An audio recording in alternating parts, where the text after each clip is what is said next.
வணக்கம். ரயில்வேல கேட்ட previous year question ratio and proportion வந்து ஒரு சம்ம பார்க்க போகிறோம். கொஸ்டின் பார்த்தீங்கன்னா 10ஆம் வகுப்பு மாணவர்கள் 64 பேர் மொத்தமாக இருக்காங்க.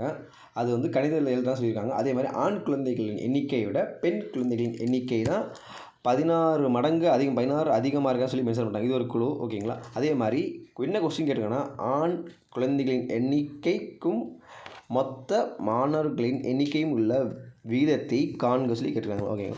இப்போ நமக்கு வந்து பெண்ணோட வேல்யூ என்ன சொல்லியிருக்காங்கன்னா ஆணை விட 16 அதிகம் சொல்லியிருக்காங்க. ஸோ இப்போ ஆண் வந்து எக்ஸ்ன்னு எடுத்துக்கோங்க, ஆணோட வேல்யூ வந்து எக்ஸ்ன்னு எடுத்துக்கோங்க. ப்ளஸ் பெண்ணோடது வந்து எல்லாத்தையும் ஆட் பண்ணும்போது 64 இதில் எக்ஸ் ப்ளஸ் 16 = 64 வரும் ஓகேங்க. இப்போ வந்து 2x = 16 = 64. இது வந்து நீங்கள் பார்த்தாலே தெரிஞ்சு, இதை நான் அடிச்சிருவேன் உங்களுக்கு தெரிஞ்சிடும் வச்சுங்களேன்.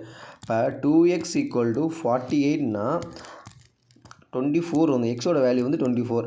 இப்போ நமக்கு வந்து மென்னோட வேல்யூ வந்து தெரிஞ்சு போச்சு. மென்னோட வேல்யூ வந்து எவ்வளோ 24. அப்போனா டோட்டல் எவ்வளோ இருக்குது, டோட்டல் எவ்வளோ இருக்குன்னா 64 இருக்குது ஓகேங்களா. இப்போ ரெண்டையும் அடிக்கும்போது 3 * 8 ஒரு 8 8 64 ஓகேங்களா. அப்போ வந்து டோட்டல் வேல்யூ வந்து 3:6 தான், 3:8 தான் நமக்கு வந்து ஆன்சர். அதே மாதிரி பெண் கேட்டாங்கன்னா பெண்ணோட வேல்யூ வந்து இப்போ 24 + 16 ஆட் பண்ணும்போது எவ்வளோ கிடைக்குது, 30 கிடைக்குதா, 30 40 கிடைக்கும். ஸோ இதான் வந்து பெண்களுடைய எண்ணிக்கை ஒரு வகுப்பில் இருக்காங்க. ஆண்களோட எண்ணிக்கை வந்து 24.